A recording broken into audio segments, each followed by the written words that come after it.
چه نیازی بود هان؟ چه نیازی بود؟ چرا جلوش اینقدر حرف بزرگ زدی هان؟ وقتی فردا بیاد و پولشو بخواد از کجا میخوای پول بیاری هان؟ از کجا پول میاری؟ مامان بابات از پاکستان میفرستن؟ حرف مفت میزنی. احمد من چی کار میکردم؟ میذاشتم تو رو ببره کلانتری. میذاشتی میبرد. نه این چه حرفیه میزنی؟ چرا باید میبرده؟ چرا نه؟ خوب میشد اگه پلیس میومد و منو پشت میله های زندون مینداخت، منو کتک میزد، تنبیه میکرد و منو گشنه و تشنه میذاشت. خب اینجوری زندگی کردن به دردم نمیخوره، من اینجوری میمیرم. خدا نکنه احمد این چه حرفیه میزنی؟ مثلا چی کار میکنی ها؟ چی کار میکنی؟ مگه تو پول داری هان؟ بگو ببینم. آره من پول دارم.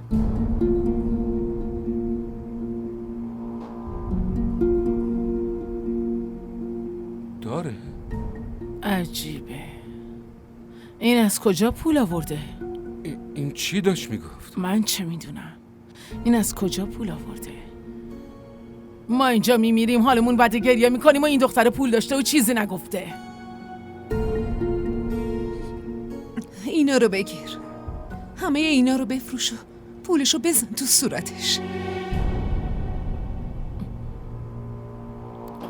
اینا رو نمیتونیم بفروشیم، اینا تقلبیه، طلا نیست.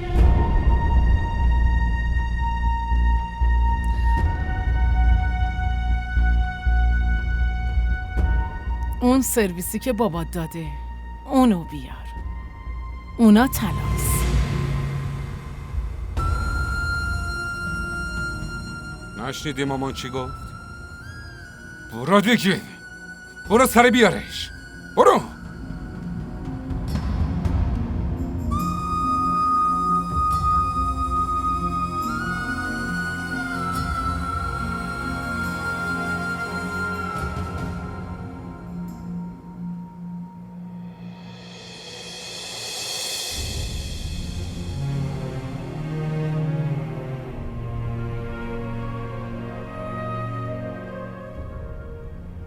با وجودی که شرایطشون رو دیدم بازم به عقلم نرسید که عمه اون همه طلاها رو چطور خریده. بابا اینا رو ببین. این خیلی خوشگله، توی دستای دخترم خوشگلترم میشه. خیلی خوشحال به نظر میرسی. خدا تو رو از چشم حسودا دور کنه. خب حالا همه طلاها رو بنداز و بهمون نشون بده. درسته. نه جلوی من این کارو نکن، ممکنه چشت بزنم.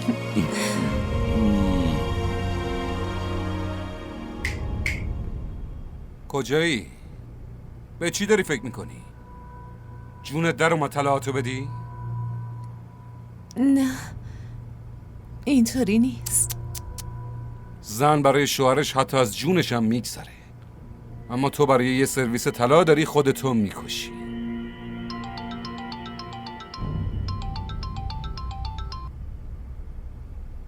الو احمد، من عرفانم. عرفان، چطوری داداش؟ من خوبم. دیروز با تماس گرفتم اما تو جواب ندادی.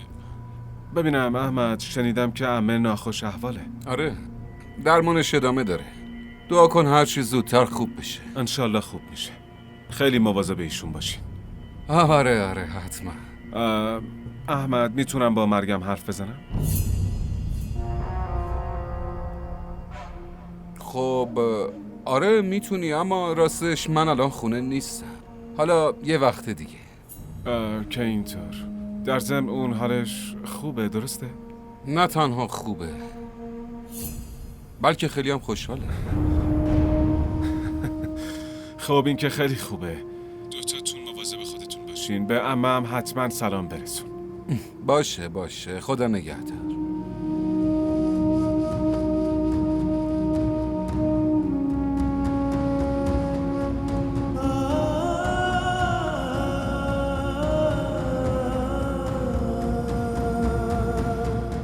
یه گوشواره کوچیکه، مگه چقدر پولش میشه؟ هر چقدر که میشه، فقط دهنش بسته بشه. این یکی حداقل دهنش بسته شه. دقیقاً یه جوری از شرش خلاص شو، وگرنه اونه که از پلیس کلانتری حرف میزنه. هر چی که اون میگه حتما انجامش میده. خدا نکنه تو درگیر پلیس کلانتری بشی پسرم. در ضمن تو این آپارتمان برامون آبرو نمیمونه. بی خیال مامان. ما رو تو درد سر انداخت. به جای اینکه با مریم ازدواج کنی، کاش همینجا یه دختر پولدار برات پیدا میکردم ازدواج میکردی. حداقل توی این درد سر دچار نمیشدی. من میرم ببینم چقدر پول اینا برو. میشه.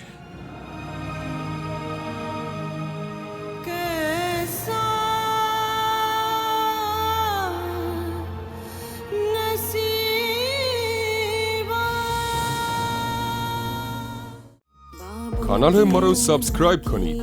حمایت شما به ما روحیه میده.